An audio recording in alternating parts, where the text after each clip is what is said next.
ಏನು ಕೊಡಲಿ ಸರ್? ಒಂದು ಸ್ಟ್ರಾಂಗ್ ಕಾಫಿ ಕೊಡು.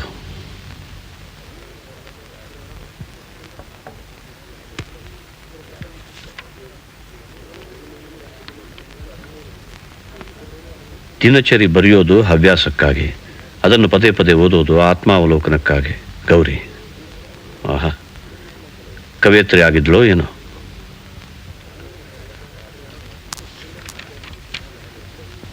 ಜಗತ್ತಿನಲ್ಲಿ ನನ್ನ ಹೆಸರು ಶಾಶ್ವತವಾಗಿ ಉಳಿಯಬೇಕೆಂಬ ಮಹದಾಸೆಯನ್ನು ಹೊತ್ತವಳು ನಾನು.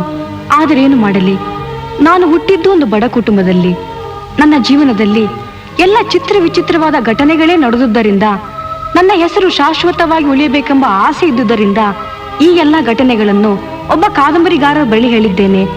ಹೃದಯ ಶಸ್ತ್ರಚಿಕಿತ್ಸೆಯಲ್ಲಿ ನಾನು ಸತ್ತರೂ ಕಡೆಯ ಪಕ್ಷ ನನ್ನ ಹೆಸರು, ನನ್ನ ಜೀವನ ಕಾದಂಬರಿ ರೂಪದಲ್ಲಾದರೂ ಶಾಶ್ವತವಾಗಿ ಉಳಿಯುವಂತೆ ಮಾಡುವುದೇ ಇದರ ಗುರಿ. ಭಾರಿ ಇಂಟ್ರೆಸ್ಟಿಂಗ್ ಆಗಿದೆಯಲ್ಲ. ನನಗೂ ಏನಾದರೂ ಐಡಿಯಾ ಸಿಗಬಹುದು. ನನ್ನ ಬಾಳಿನಲ್ಲಿ ಬಂದು ಹೋದ 3 ಪ್ರಮುಖ ವ್ಯಕ್ತಿಗಳು.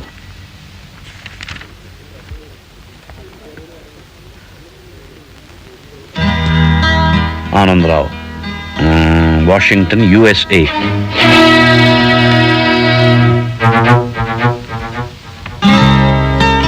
Madhusudan, 9th cross, CR Das road, Calcutta.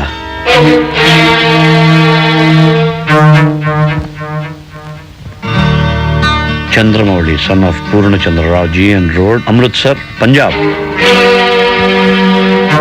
3 ಜನ ಕರ್ನಾಟಕದಲ್ಲಿಲ್ಲ. ನನ್ನ ಆತ್ಮೀಯ ಸ್ನೇಹಿತೆ ಚಂಚಲ. ಮದುವೆ ಬೇರೆ ಆಗಿದ್ದ. ಇವಳ ಕಥೆಯನ್ನು ತುಂಬಾ ನಿಗೂಢವಾಗಿದೆಯಲ್ಲ. ಕಾದಂಬರಿಕಾರರು ಯಾರು? ಆ ಹುಡುಗಿ ಬಗ್ಗೆ ನಿಮ್ಗಿರೋ ಕಾಳಜಿ, ಕುತೂಹಲ ನೋಡಿ ತುಂಬಾ ಸಂತೋಷ ಆಗ್ತಾ ಇದೆ ಮಿಸ್ಟರ್ ಲಂಬೋದರ್.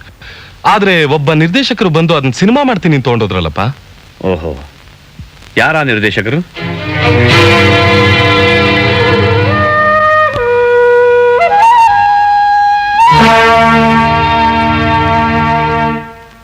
ನೀವು ಅಷ್ಟೊಂದು ಇಂಟ್ರೆಸ್ಟ್ ನಿಂದ ಬಂದಿರಬೇಕಾದ್ರೆ ನಾನು ಕೊಡೋದಿಲ್ಲ ಅನ್ನೋದು ಚೆನ್ನಾಗಿರೋದಿಲ್ಲ. ಇದೇ ಗೌರಿಯ ಸತ್ಯಕತೆ ನಾನು ಮಾಡಿರೋ ಸ್ಕ್ರಿಪ್ಟು.